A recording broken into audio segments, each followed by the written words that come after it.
Ce journal vous est offert par le FPI, Fonds des promotions de l'industrie, votre partenaire privilégié pour la réussite de vos projets.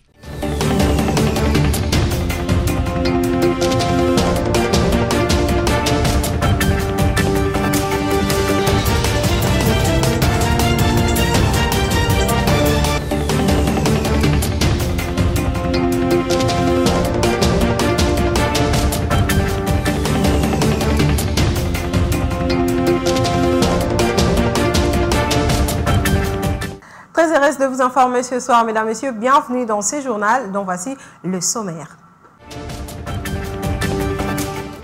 Au Nord Kivu, les M23 et les ADF étentent leur rébellion, même dans la désignation de chef coutumier. Tel est le rapport du vice-ministre des Affaires coutumières, Lemwani Jean-Baptiste, donné au chef de l'État Félix-Antoine Tshisekedi Tshilombo. La République démocratique du Congo accuse les Rwandais des blocages dans le processus Luanda pour le maintien de la paix dans sa partie Est. La chef de la diplomatie congolaise l'a démontré au Conseil de sécurité des Nations Unies. 15 bureaux des communes de Kinshasa, la capitale, ont bénéficié ce mercredi 9 octobre 2024 des mobiliers fabriqués par le service national en présence de quelques autorités.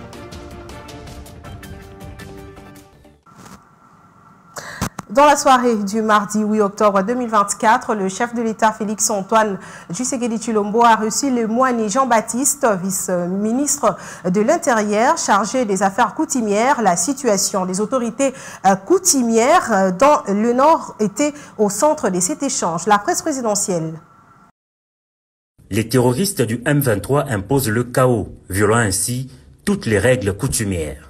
C'est ces sujets contenus dans un rapport qui a été au cœur de l'audience que le président de la République Félix-Antoine Tshisekedi Tshilombo a accordé ce mardi soir à la Cité de l'Union africaine au vice-ministre des Affaires coutumières. D'après Mwami Jean-Baptiste Ndeze Katourebe, le M23 vient de placer à Rutshuru un nouveau chef de chefferie en violation flagrante de toutes les règles coutumières. Il y a eu profanation de la résidence et donc du Guikari. Le Guikari, c'est la cour royale.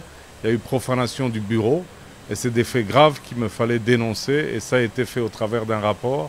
Mais le chef de l'État voulait l'entendre de ma voix et c'est ce que je suis venu faire aujourd'hui. C'est une profanation. Ça fait 2 ans, jour pour jour, j'ai quitté Rutshuru le 22 octobre 2022. Aujourd'hui, nous sommes en octobre 2024.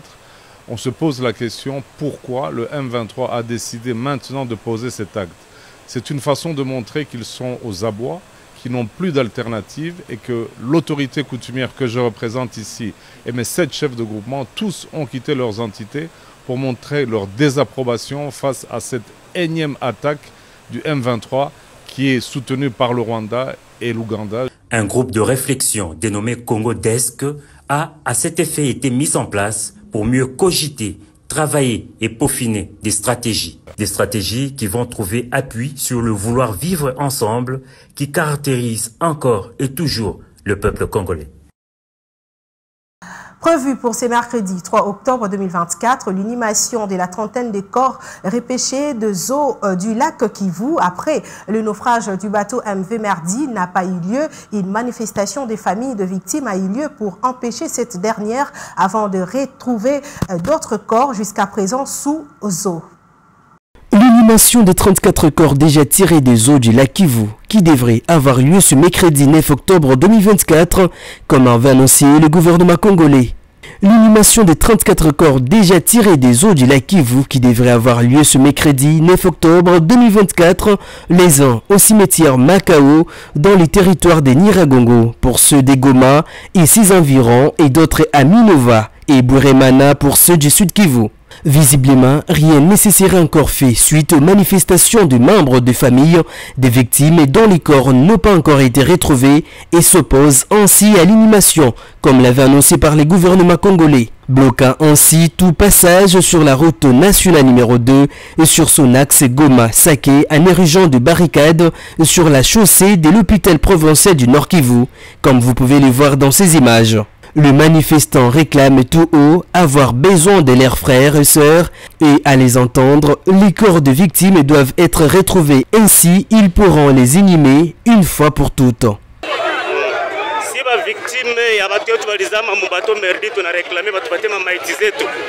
En attendant la décision des autorités, la situation dans la ville de Goma reste chaotique, espérant qu'un compromis sera établi dans un bref délai.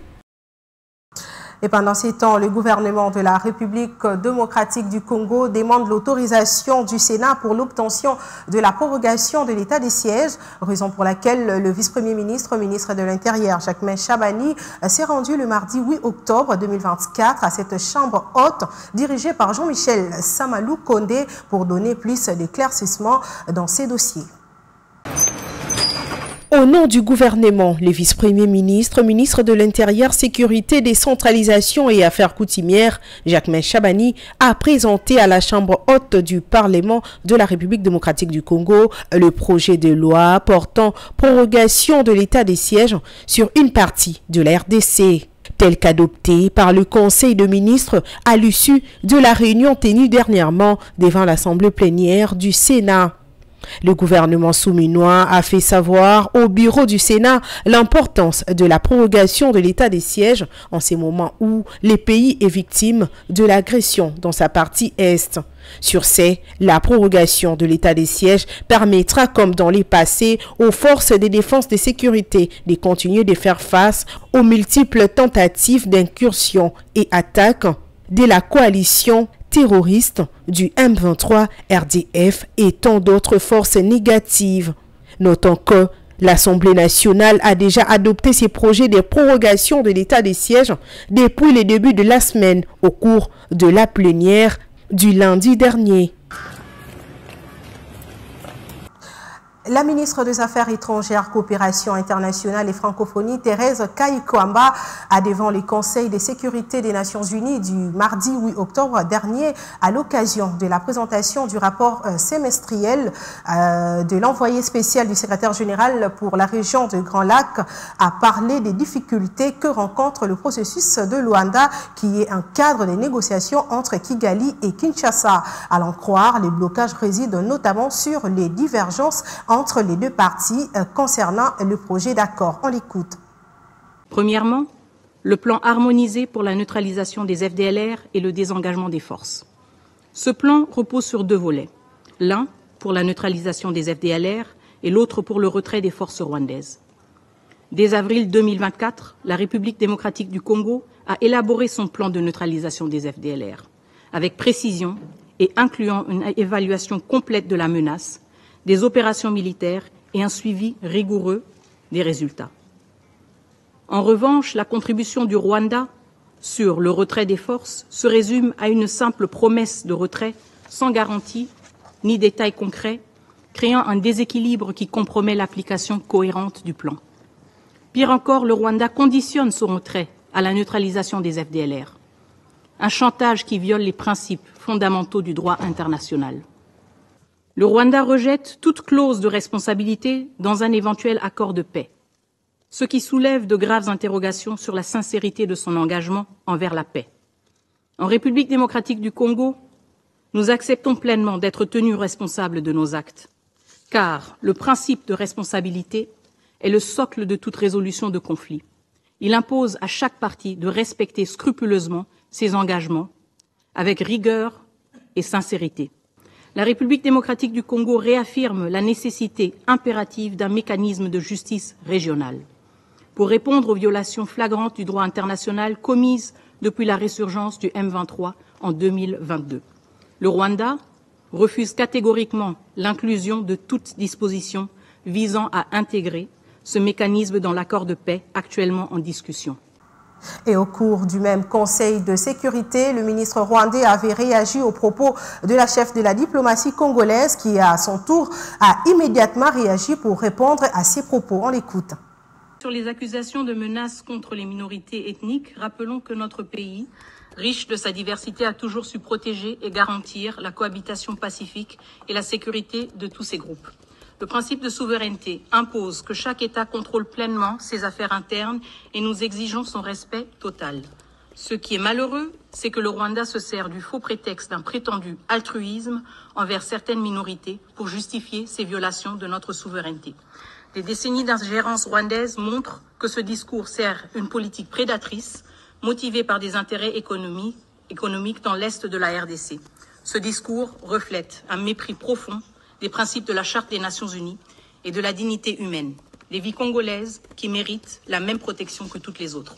Deuxièmement, concernant les FDLR, je souhaite rappeler qu'au fil des ans, la RDC n'a cessé de prouver son engagement pour leur neutralisation, y compris par des opérations conjointes avec la MONUSCO et même avec le Rwanda.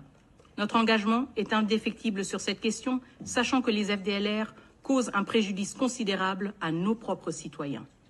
Madame la Présidente, estimés membres du Conseil, permettez-moi de conclure en rappelant qu'aujourd'hui, la République démocratique du Congo a expliqué à ce Conseil pourquoi nous insistons sur l'inclusion de dispositions pour la redevabilité et la justice dans tout futur accord de paix avec le Rwanda.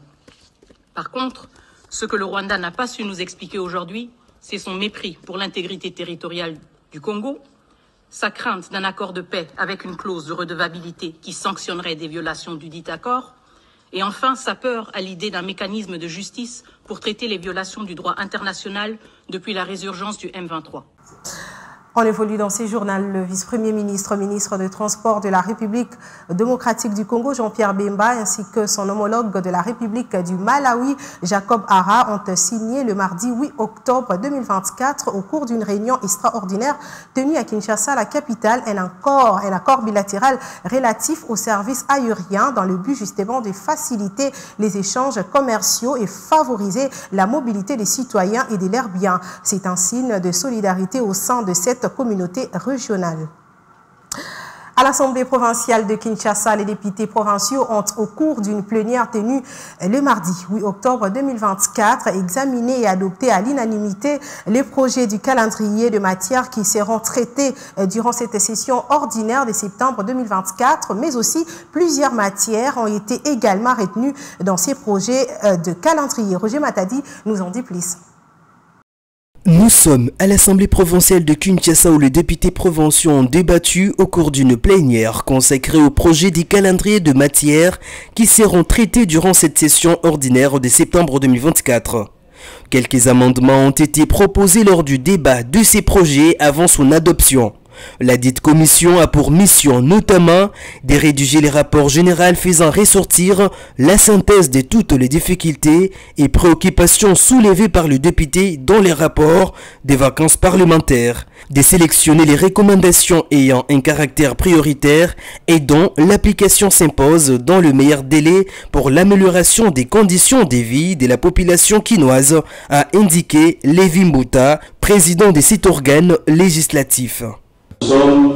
Il y a des édits qui sont en train d'être déposés. Nous avons jugé à notre humble avis que nous puissions enregistrer ces édits et c'est là où nous félicitons les honorables députés qui sont en train vraiment de travailler. Nous avons trouvé qu'il y a des édits très importants et très riches.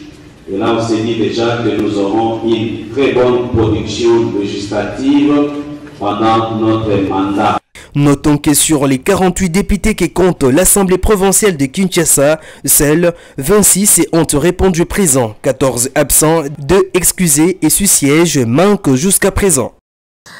Il y a eu ce mercredi 9 octobre 2024 la cérémonie de remise des mobiliers au bureau des communes de Kinshasa en présence notamment du vice-premier ministre, ministre de l'Intérieur Jacques Chabani ainsi que de quelques bourgmestres. Il s'agit de meubles fabriqués, comme je vous l'ai dit au sommaire, par le service national qui emploie dans sa menuiserie les ex-Kuluna et le forme. Cependant, 15 communes ont reçu ce meuble en ce jour et selon les autorités, les autres communes les recevront d'ici là.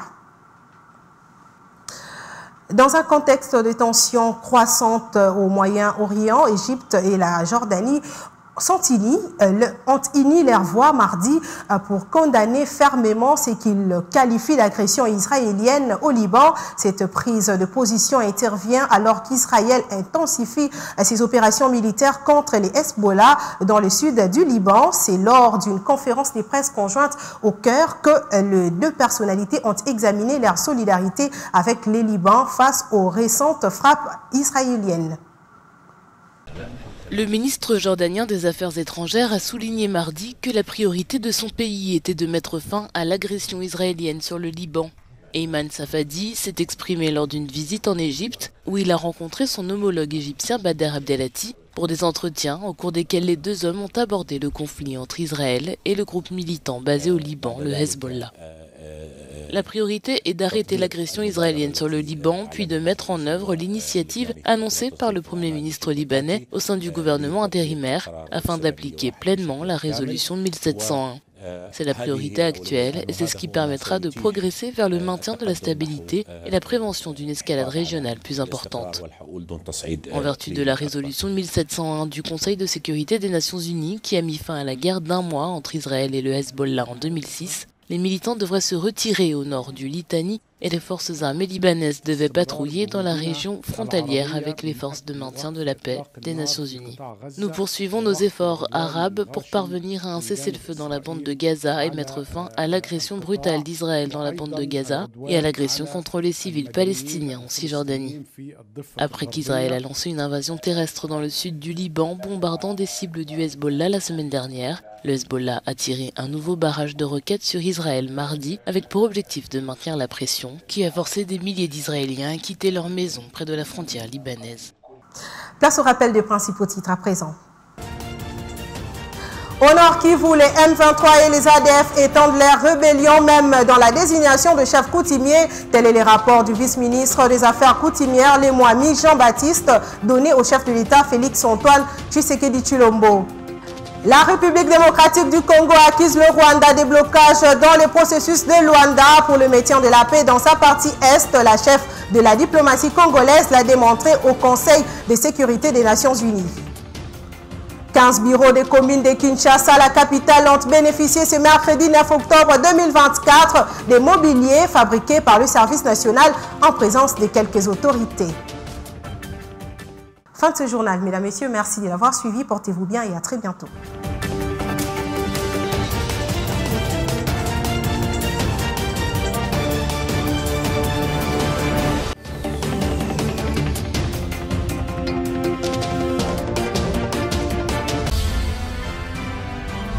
Ce journal vous a été offert par le FPI, Fonds des promotions de l'industrie. votre partenaire privilégié pour la réussite de vos projets.